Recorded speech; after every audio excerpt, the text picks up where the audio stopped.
Saya akan ngaji tentang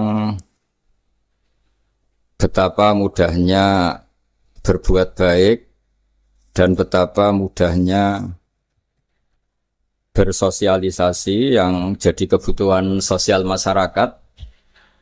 Kemudian di saat yang sama sebagai kebaikan menurut Islam. Ini saya baca kitab yang sangat otoritatif, yaitu kitab Sahih Muslim, di mana kita tahu dalam Islam pegangan ahli sunnah wal jamaah juga pegangan ulama seluruh dunia adalah Al-Kutubus Sittah, kitab 6 diantaranya yang hadis Bukhari Muslim. Di sini ketika Nabi ditanya tentang beberapa kebaikan, yaitu dari pertanyaan ayul a'mali afdol, amal apa yang terbaik, diantaranya Nabi menyebut sekian: iman billah, iman kepada Allah Ta'ala. Kemudian ini yang penting dilakukan semua pemimpin, oleh bupati, oleh wakil bupati, oleh seluruh pemimpin, baik struktural maupun kultural, maupun pemimpin kecil, yaitu di keluarga. Yaitu Nabi ngendikan di antara misi Islam adalah memperdekakan budak. Kemudian ada yang lagi tanya lagi, fa'illam af'al. Lalu dari sekian kebaikan yang butuh biaya itu saya tidak mampu melakukan ya Rasulullah. Kalau nyumbang masjid saya tidak mampu. Kalau berbuat bikin fasilitas umum saya tidak mampu. Ada yang sekian pertanyaan dari sahabat, kalau misalnya kebaikan yang butuh biaya kami tidak mampu, termasuk di sini disebutkan kemampuan berhaji, kemampuan zakat, kemampuan sedekah. Kalau semua itu kami tidak mampu ya Rasulullah. Kata Nabi, tu'inu shani'an aw tasna'u li akhrat.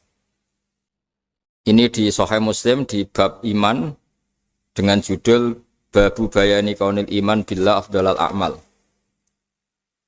Kalau saya tidak mampu semua melakukan itu ya Rasulullah, yaitu melakukan kebaikan yang butuh biaya.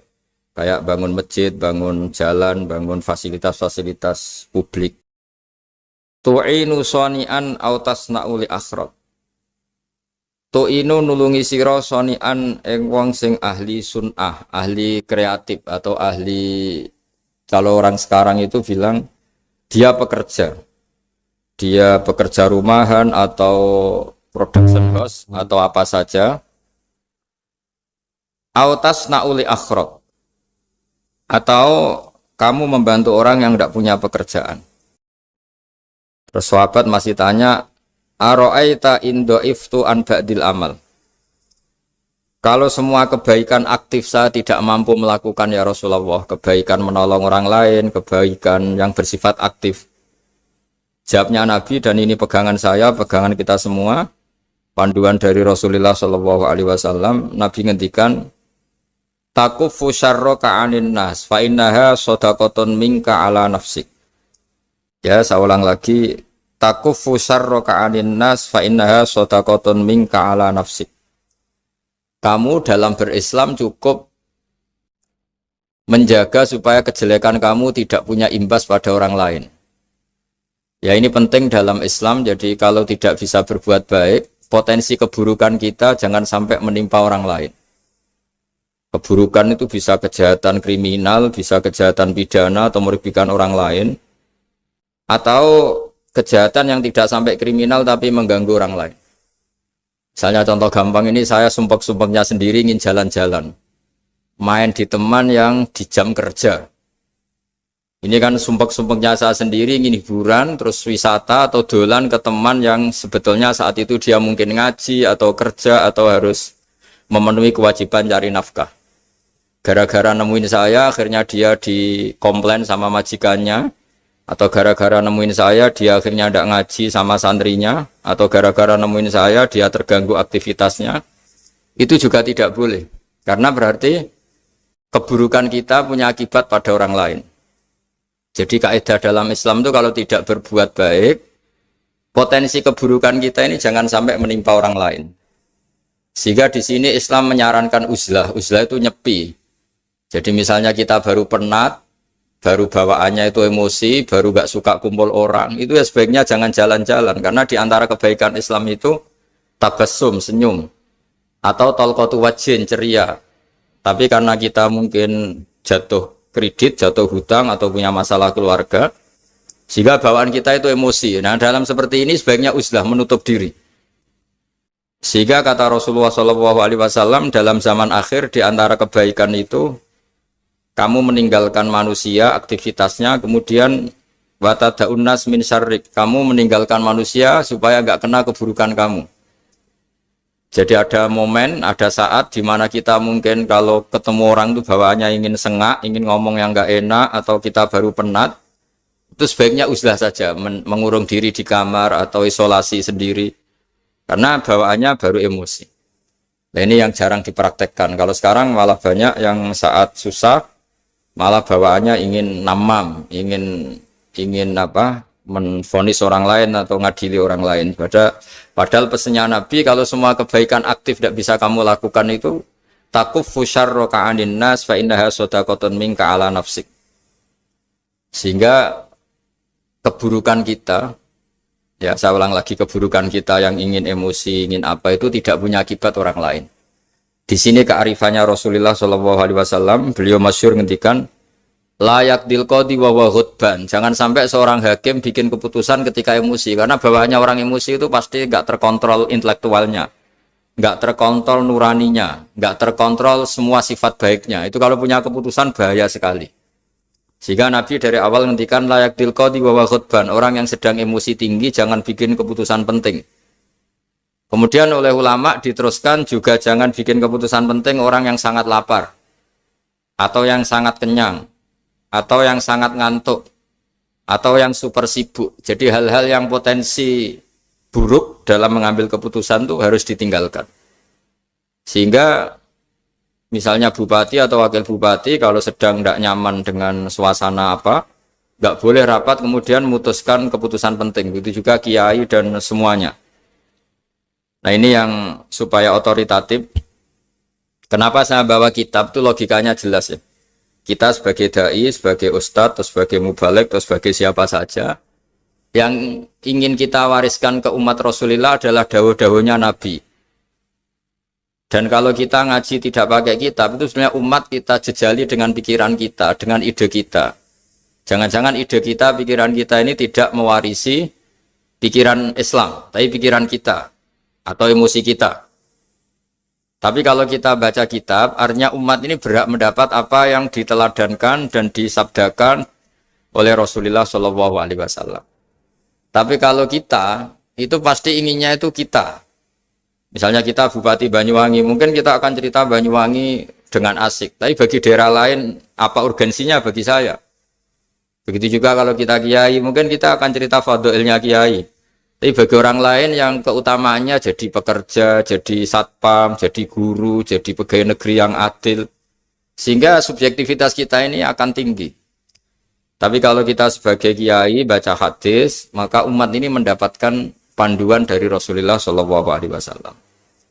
Nah, dari sekian panduan itu, kata Nabi, jika Anda tidak bisa berbuat kebaikan aktif, maka kebaikan yang harus Anda lakukan adalah potensi kejelekan kamu jangan menimpa orang lain.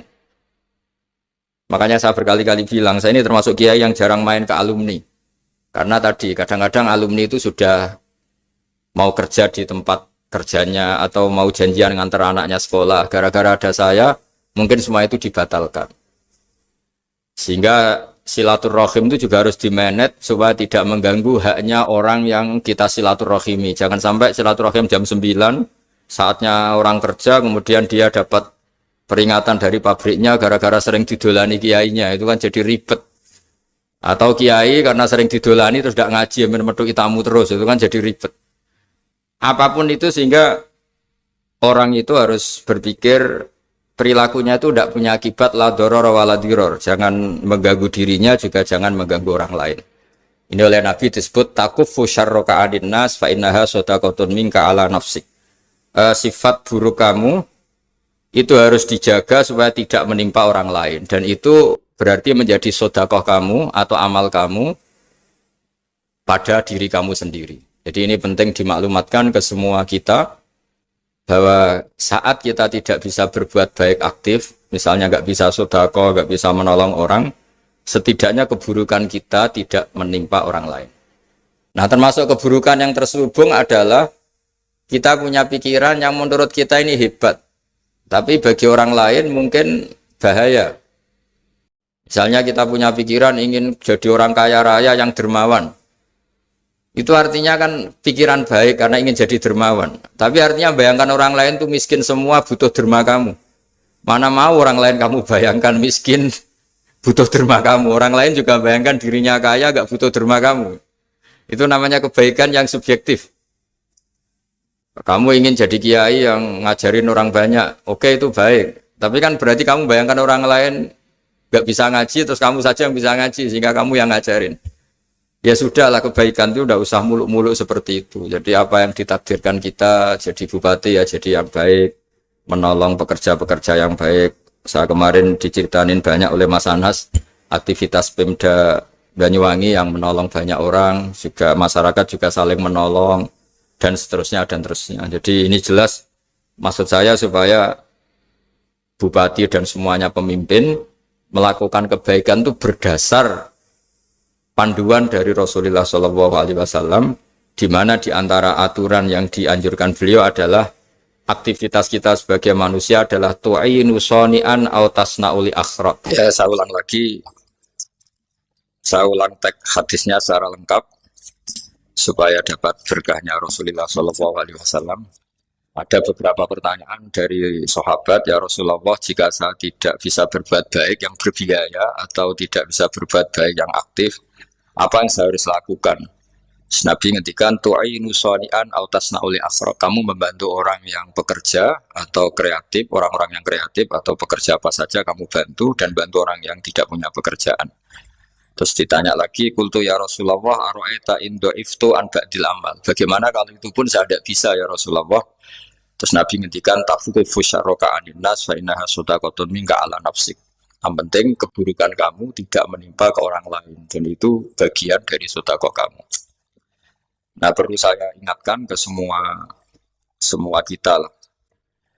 Makanya pentingnya membaca umat Islam dengan ilmu usul fikih. Saya berkali-kali bilang, jika ada seseorang tidur, itu jangan kamu baca sebagai tidur yang meninggalkan tahajud, meninggalkan sholat qiyamul lail, meninggalkan wiridan di malam hari.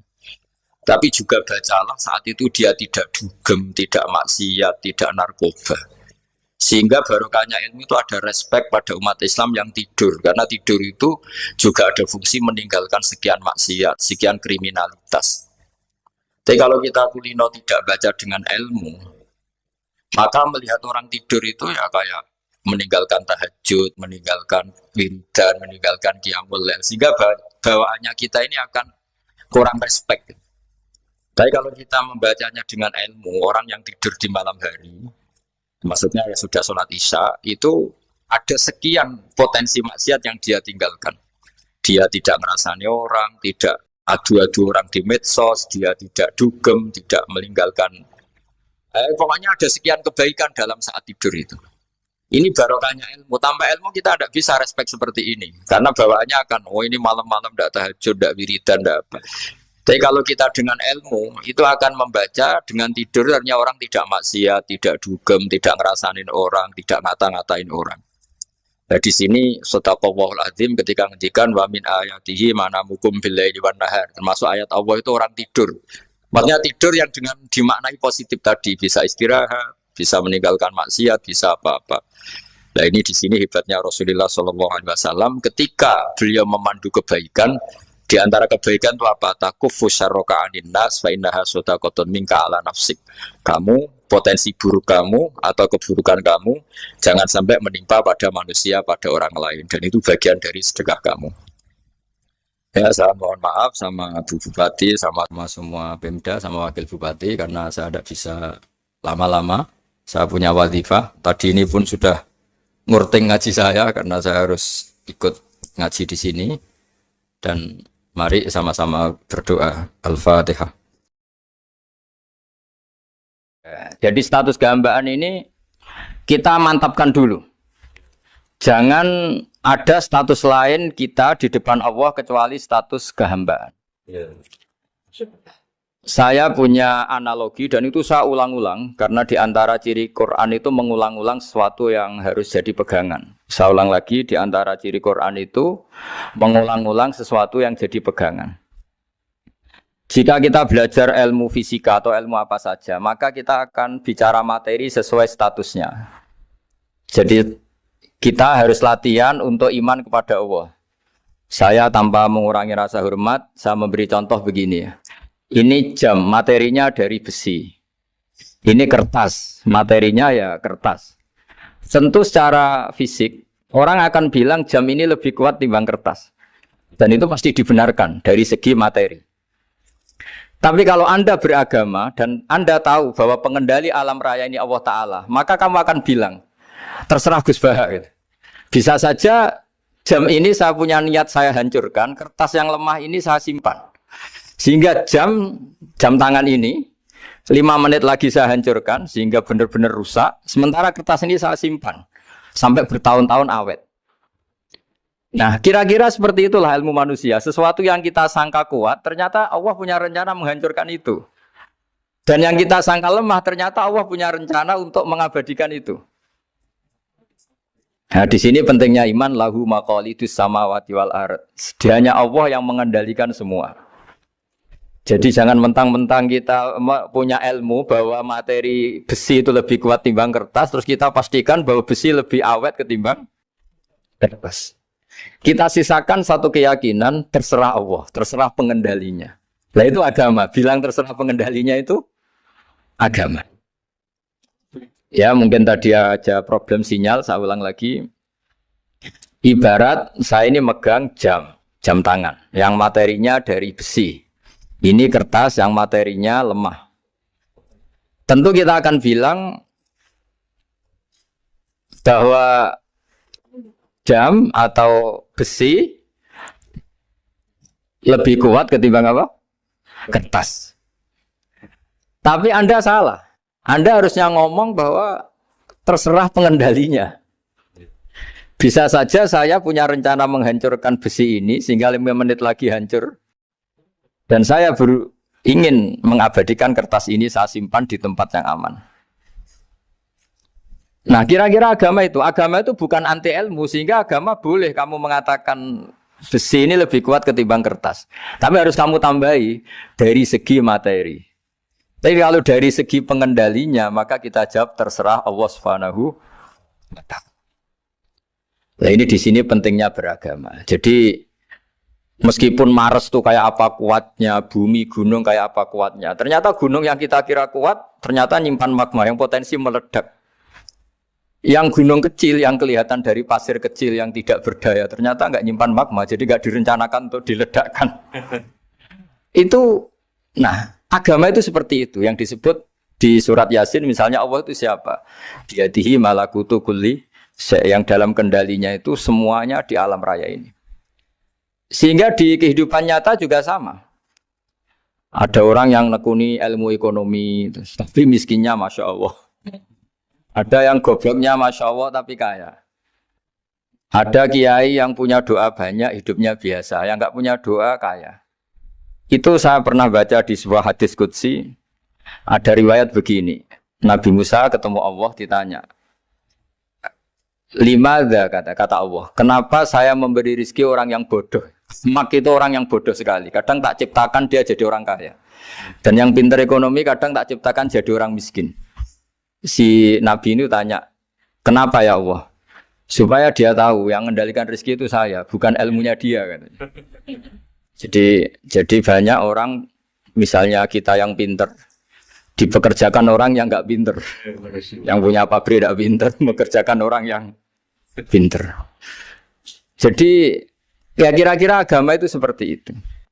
Sehingga dalam kita beragama itu yang paling ditekankan itu tawadhu. Tawadhu itu merasa sopan atau memang sopan betul.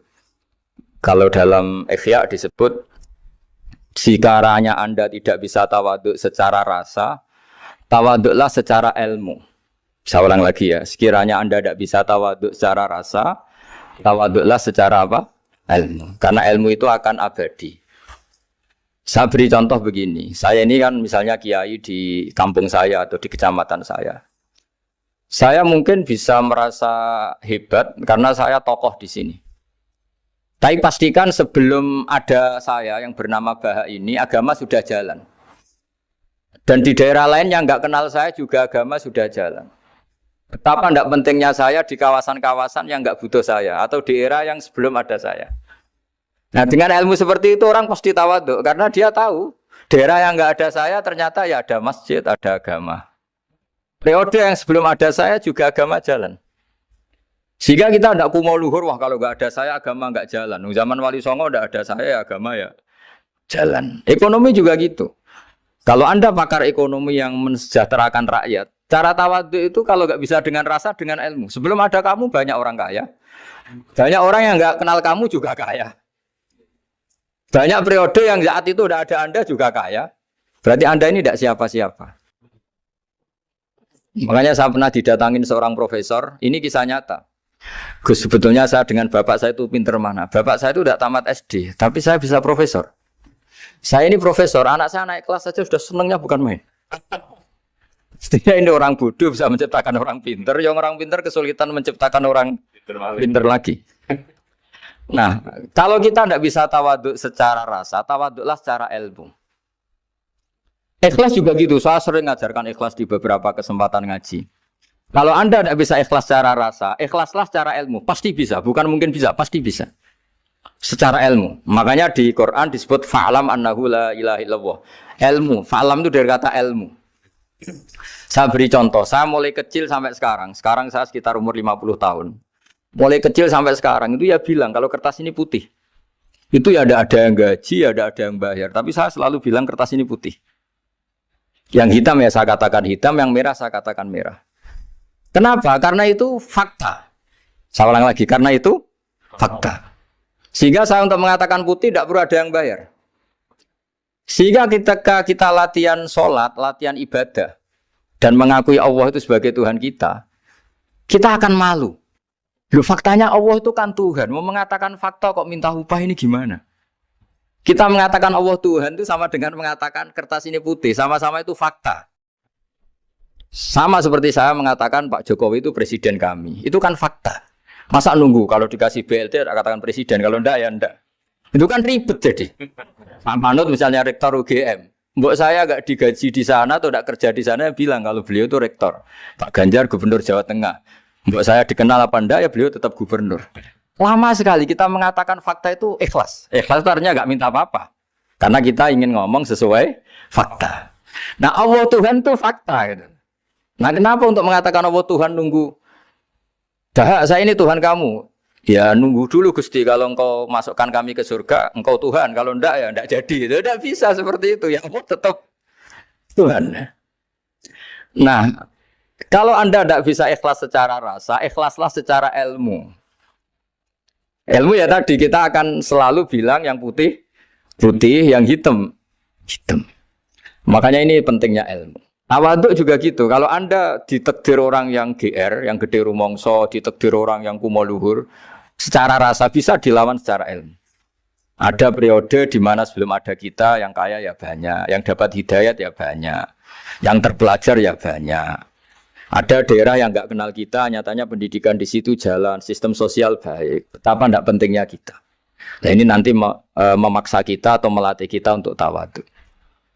Nah dari hikmah ilmu itu kemudian kita minta maaf sama orang lain itu mudah.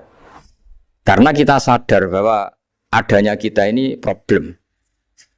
Saya sering digojlok orang-orang kaya. Orang-orang kaya itu ya kadang agak kurang ajar tapi nggak bisa dibantah. Begini, pernah tanya saya gini, Gus, saya ini punya mobil mahal, harganya 2 miliar. Kayaknya yang berak pakai jalan raya saya kan. Bisa, bayarnya pajak saya mahal. Sehingga kayaknya paling pantas saya. Yang naik ontel itu kan nggak bayar pajak. Harusnya nggak boleh pakai jalan gitu. Terus saya bilang, mbah-mbahnya yang naik ontel itu pejuang, bapak kamu enggak. Kamu enggak warisnya. Artinya ada teori dalam kitab hikam itu kitab tasawuf dalam pesantren. Itu kebaikan saja di soal. Misalnya begini, kita ini bangga sebagai urip yang tertib, hidup yang tertib di kantor, di tempat-tempat pekerjaan. Tapi kalau itu semua terjadi, kalau ada kecelakaan di jalan itu nggak ada yang nolong langsung. SAR paling efektif, tim penolong paling efektif itu ya orang-orang nganggur itu.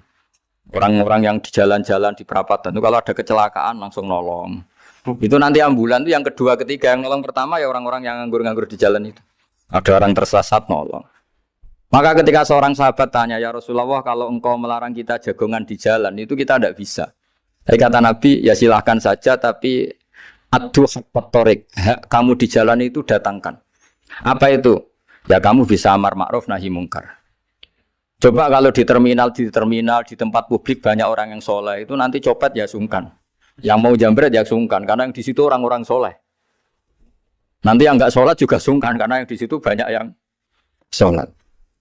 Jadi kenyamanan orang pergi jauh di tempat-tempat sepi itu ya barokahnya orang-orang nganggur terus ngaji, wah nengkono masih rame ya, ada orang yang di perapatan, di pertigaan. Bayangkan kalau ini orang-orang soleh, pasti itu nyaman. Karena wilayah publik dihuni orang-orang yang soleh. Tapi orang pasti bilang itu nggak tertib. Kita inginnya hidup ya tertib di kantor atau yang suka di masjid, di masjid. Tapi kalau itu terjadi, itu nggak ada tim SAR gratis yang setiap saat kalau ada orang kecelakaan nolong. Makanya dalam makalah hikam itu paling masyhur diantaranya itu manusia itu siapa? Manusia itu mangkanat mahasinuhu masawiyah, fakih falatakun masawihi masawiyah. Manusia itu orang yang saat baik saja ada salahnya, apalagi masalah. Jadi kalau kamu punya toko lagi laris dan saat laris itu Anda ngerumat keluarga Anda melakukan kebaikan pada keluarga Anda, pasti ada toko lain yang termahjubkan, yang tersingkirkan.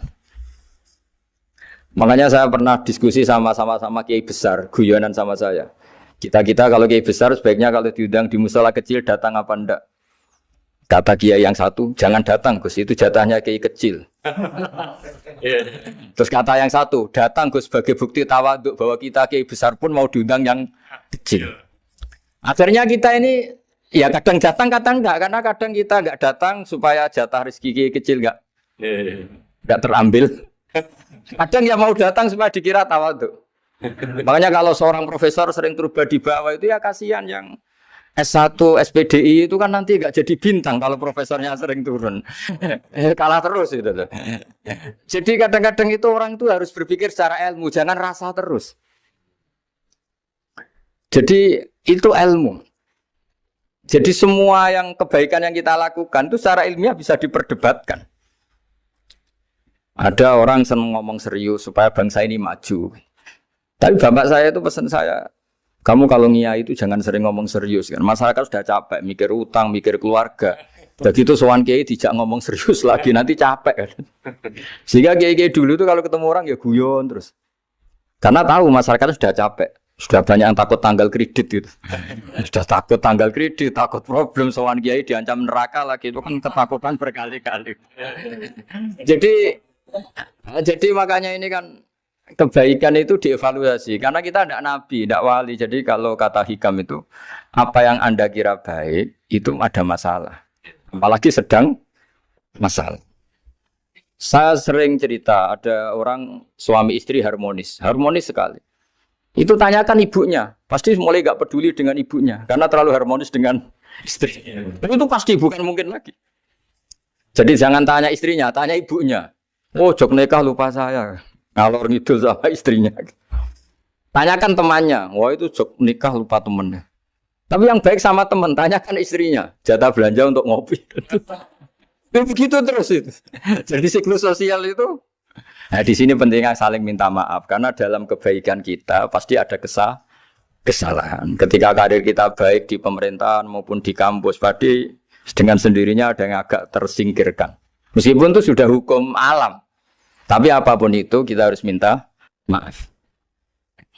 Makanya banyak, saya sering cerita berkali-kali, dulu itu ada dua nabi yang seangkatan. Itu luar biasa debat ilmiahnya, tapi debat baik. Mulai dulu ya ada polemik itu ya mulai dulu ya ada. Yang Nabi Yahya itu suka berkawan orang-orang soleh. Kalau ditanya, kenapa kamu berkawan orang-orang soleh? Ya enak lah, karena berkawan orang soleh.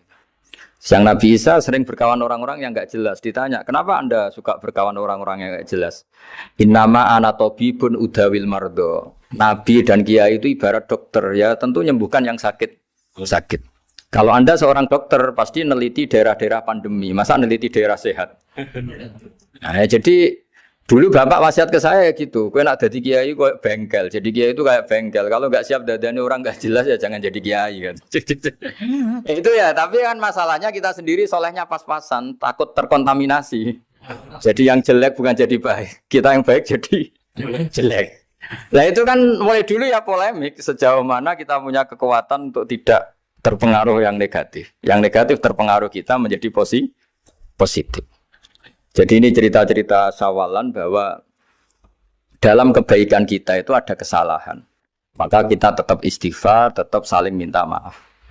Dulu bapak saya kalau diceritain ada seorang kiai sampai sepuh jadi imam masjid, istiqomah sekali. Dulu bapak saya itu guyu. Ya istiqomah, tapi wong liya terus ra iso dadi kader. Jadi calon-calon kiai ini sudah putus asa karena nggak pernah punya kesempatan jadi imam. Jadi di balik istiqomah itu ya ada memahjubkan orang lain. Makanya alhamdulillah di Indonesia itu ada pegawai pensiun. Kalau enggak habis itu. Karena yang anyar-anyar itu mesti ini kurang pengalaman, ini kurang senior. Tapi barokahnya ada pensiun kan gantian. Masalahnya di dunia kiai itu udah ada pensiun. Tambah sepuh tambah mantap, tambah sepuh tambah mantap. Nah itu sebaiknya ya mulai mundur-mundur sedikit dari imam masjid itu. Ya nyari-nyari yang lain lah supaya ada kaderisasi, ada. Jadi intinya itu di balik kebaikan yang kita lakukan pun itu ada masalah sehingga kita butuh istighfar. Di sini pentingnya dawuhnya para wali-wali, dulu ada istilah wastighfaruna yahtaju ilal istighfar. Ketika kita minta maaf, sebetulnya minta maaf sendiri itu butuh minta maaf lagi. Minta maaf lagi itu butuh minta maaf lagi. Misalnya saya dengan Mas Hilmi ini akrab, pernah pakai uangnya misalnya. Itu kadang kita bayar itu malah tersinggung, kok kayak orang lain saja bayar. Minta maaf juga gitu, kalau kamu punya teman akrab, terus minta maaf resmi itu tersinggung. Kayak wong liya ae jaluk sepuro. Jadi kadang jaluk sepuro itu malah masalah. Itu kan sama, kamu punya teman akrab terus kalau mau main, assalamualaikum, sakit masuk nopo boten, angsal boten. Boleh enggak main, itu mesti teman kamu tersinggung. Kok kayak orang lain saja. Artinya ketika Anda merasa benar karena protokoler ketika masuk ke teman, ternyata itu salah. Teman kamu maunya enggak protokoler karena sudah akrab. Tapi ketika kita merasa akrab, ternyata selonang-selonang dianggap problem, kita tidak pernah tahu. Nah di sini kata ulama-ulama, minta ampun itu kebutuhan manusia. Karena dalam kebaikan kita, pasti ada kesalahan. Makanya disebut, wastighfaruna yahtaju ilal istighfar. Kita selalu diajari, Rabbana dzolamna anfusana. Ya Allah, kita ini selalu mendolimi diri kita sendiri. Jadi saat kita baik pun, ada unsur kesalahan. Yaitu tadi, kalau Anda jadi orang, pasti ada yang termahjubkan. Kalau Anda kiai besar atau profesor atau pejabat turun ke bawah. Ya kalau gubernur turun terus ya bupati gak jadi bintang. Kalau saya kiai besar misalnya turun terus ya kiai kampung itu ya kasihan. Saya pernah diundang Manakipan tidak datang itu kiai kecil bilang matur nuwun Gus gak teko. Aduh iwake gak untuk saya katanya. Barokahnya saya ada. Itu lucu ya matur nuwun betul. Matur nuwun Gus jenengan gak dugi jadi. Akhirnya jatah besarnya untuk saya. Nah, tapi yang punya rumah komplain. Terus udah ngeratau teko PP aku wong cilik. Nah ini saya harus mendahulukan versi Soibul Bait yang punya rumah apa versi Kiai yang termahjubkan. Artinya pilihan apapun saya harus istighfar karena ada saja unsur salahnya. Ya makanya ini kan makanya ya saya minta UGM juga saya sering undang saya terus nanti dikira karena kampus besar Gus Bak mau juga keliru lagi. Kalau 1-2 kali mungkin boleh, kalau keseringan ya nggak boleh. Nanti itu dikira saya maunya hanya sama kampus besar, padahal saya sama RT ya sering datang juga. Nah ini yang terakhir saya bacakan teks otoritatif sebagaimana janji saya. Kata Rasulullah SAW di sebuah hadis. Ini terakhir nanti supaya nggak lama-lama saya juga punya wadhifah. Ada orang itu punya hutang. Hutang itu ya hutang, memang hutang. Singkat cerita orang itu tidak bisa bayar sampai akhirat. Dan aturannya Allah, orang yang punya hutang tidak bisa bayar ini harus diaudit, harus diselesaikan di akhirat. Kalau tidak bisa diselesaikan di dunia, diselesaikan di akhirat. Walhasil akhirnya di akhirat itu ditagih dan tidak mampu bayar. Karena di akhirat sudah tidak ada kredit, tidak ada ATM, tidak ada apa saja. Terus kata Allah, solusinya kebaikan kamu dikasihkan yang ngutangi. Ternyata kebaikan dia tidak cukup juga. Bayarnya apa? Kejelekan yang ngutangin dikasihkan yang utang. Kayak apa celakanya? Kebetulan yang ngutangi salahnya buahnya, ini kan repot. Tapi Allah itu tidak suka kalau ada orang mukmin yang satu saudara kemudian masuk neraka karena saudaranya ini. Kata Allah, jika ini masuk neraka berarti disebabkan komplain atau ketidakikhlasan temannya yang mukmin. Masa orang mukmin menyebabkan mukmin yang lain masuk neraka? Allah tidak ingin. Makanya di antara nikmatnya beragama itu ukhuwah, persaudaraan. Baik persaudaraan atas nama iman atau atas nama kebangsaan atau atas nama kemanusiaan. Akhirnya si yang ngutangi ini tadi, jangan dibahasakan kreditur, nanti kita kayak bangunnya yang ngutangin lah nanti. Ya bahasa gampangnya yang ngutangin, karena tidak semua orang ngutangnya sama bank. Sama Allah ditunjukkan satu surga yang luar biasa. Nanti tak baca teks Arabnya ya, supaya dapat berkahnya bahasa Arab. Terus saking mewahnya surga itu, si yang ngutangin tanya, ya Allah itu untuk nabi siapa? Karena semewah itu pasti untuk kelas nabi. Atau untuk wali siapa? Katanya, terus kata Allah, sabda Allah, untuk siapapun yang mampu membeli. Lalu siapa yang bisa membeli surga semewah itu? Kamu bisa. Terus, dengan apa ya Allah? Kamu mengampuni teman kamu itu. Kamu bebaskan dari utangnya. Nanti tak kasih surga itu. Terus, akhirnya sama Allah, kata orang itu, ya Allah saya bebaskan. Ya sudah, kamu berdua masuk surga. Karena Allah tidak ingin ada kasus aneh. Dua orang mukmin ini kan bersaudara. Masa bersaudara kemudian yang satu menjadi penyebab masuknya neraka karena ini tidak mau memaafkan. Artinya kalau kita syawalan itu harus benar-benar mau memaafkan. Karena kalau tidak, Anda menjadi penyebab teman kamu masuk neraka. Jadi kita janganlah jadi orang mukmin yang menjadi problem bagi saudara kita. Jadi makanya saya itu berharap ada wali utang saya tidak bisa bayar karena ini masih dibela-belain Allah ini. Karena Allah nggak ikhlas kalau ada walinya masuk neraka. Jadi kalau ada wali utang kamu itu utangin saja, doain nggak bisa nyaur, no? Nggak bisa bayar. Nanti ini akan dibela-belain Allah di akhirat. Karena wali ini nggak pantas masuk neraka. Ya, jadi kalau ada wali utang kamu mau bayar sudah Anda tidak usah bayar, nanti di akhirat saja.